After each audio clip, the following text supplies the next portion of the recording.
So that has been huge for us.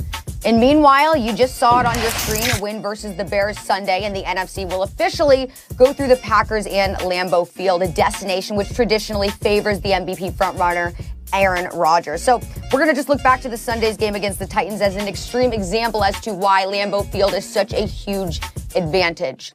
All right, Lewis, you are back with us here, and I want to start with you. What quarterback do you think is most likely to be able to beat Aaron Rodgers and the Packers at Lambeau Field?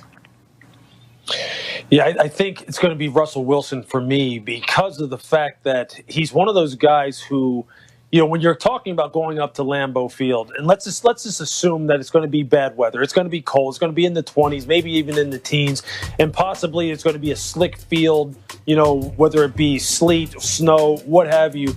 Russell's one of those ad-libbers, one of those second reaction throwers, off-schedule type of playmakers that could just give a defense fits, and he can match Green Bay's firepower offensively, namely Aaron Rodgers, and that combination run-passing attack, I believe, point for point, as long as he's able to get the kind of protection that he needs and that his wide receiver core is healthy and that they are at full strength going into that football game. I think he has the kind of ability and he has the kind of mental wherewithal and resilience to be able to withstand what is really just ridiculously tough conditions in order to, you know, when you're talking sustaining your mental focus and sustaining your ability to physically perform for 3.5 hours in that kind of environment. It is a tough situation. And that's not to say that guys like Drew Brees and or Tom Brady couldn't do the same. But I think Russell is uniquely qualified in order to handle this kind of thing.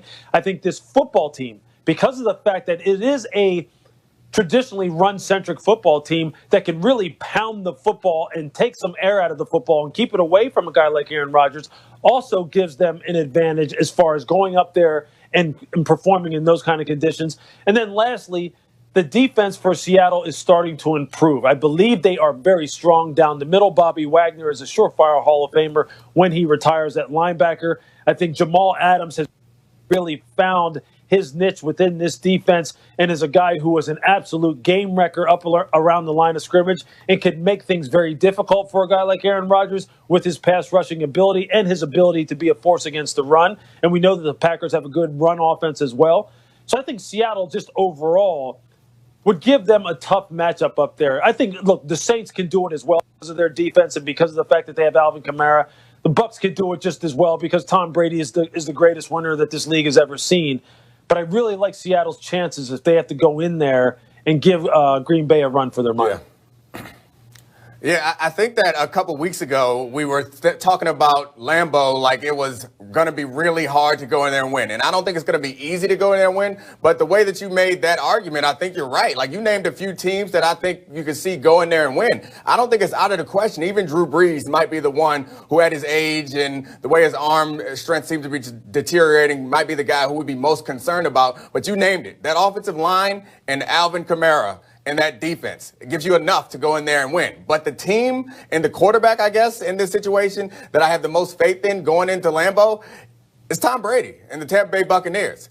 I'm not sure how much faith I have in the Bucs getting to that game, but if they get to that game, Tom Brady is one of the best, if not the best, cold weather quarterbacks we ever had. And he has those really talented receivers. I don't think he's going to have any problem moving the ball or scoring points. And they played them.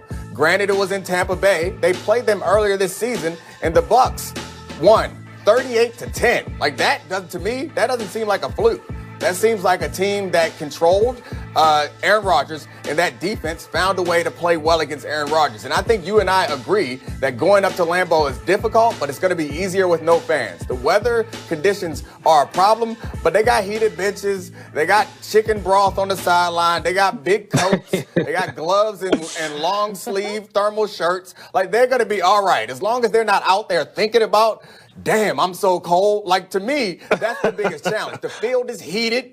The biggest challenge is to be able to focus on your job and not focus on how you can't feel your fingertips necessarily. And I hope, even though they have some young guys on defense, that the Bucs are able to do that. And most of those teams that we talk about, the Saints, they're a mentally tough team. Even though they play in the dome, they bounce back from so many painful postseason losses that they are not a mentally weak team. And the same is true for the Seahawks up there. So all those teams probably could go in there and win. But if the question is about a quarterback in cold weather, Tom Brady's my pick.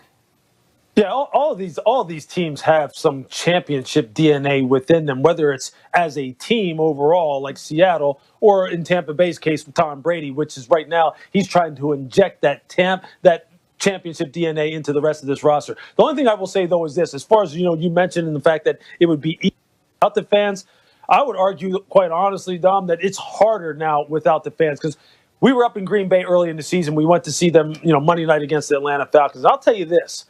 When it's cold like that up there in Green Bay, and the lighting and such in that stadium, when there's no one in it, it really is one of those situations where it's like eerily quiet. It's dark. The surrounding area around Green Bay, around Lambeau Field, is kind of dark and very secluded. I mean, it's in that small town. And for a football team, look, if you don't come out the gates humming as a visiting team, and it's cold, and it's snowing, and it's dark, and you just see in that bowl, it's kind of dark in the upper areas of that stadium, and you're freezing your rear end off, and Aaron Rodgers is lighting you up. If you don't come out the gates humming, many times people are sitting there going, "Hey man, how much time is left on this clock? How quick can we get back into that locker room, on this bus, and back to the Green Bay airport or Appleton or wherever you fly out of, and get me out of here?" Because that cold up there, that cold up there is a different kind of cold, man. It's the kind of cold that makes you want to say, look, I know that as a broadcaster, I was thinking, how quickly can we get back to the truck? I don't even want to sit out here on this football field. So, if you're in there in an empty stadium and you can hear everything, and you come out there and Aaron Rodgers starts lighting you up, it's a different kind of thing going up there. And Aaron talked about it. He said, look, it's really just a race to see who can last the longest. Which team can withstand it the longest? And they're used to it. And if you're not used to it, that's a different animal up there, man. It's a different. That's why, you're right. You just hope the Green Bay gets knocked out before you have to go up there. Yeah, I've been there before, not in the playoffs, but a couple times, never without fans. But you're right. We landed and stayed in Appleton, and that drive is a real sad drive to the stadium, and it doesn't feel good when Aaron Rodgers is cooking you like he did to me a couple times in there. So I'm with you. I understand all that. But the players that are headed into that stadium now on those teams, they are better than me. And I might venture to even say they might be a little bit younger and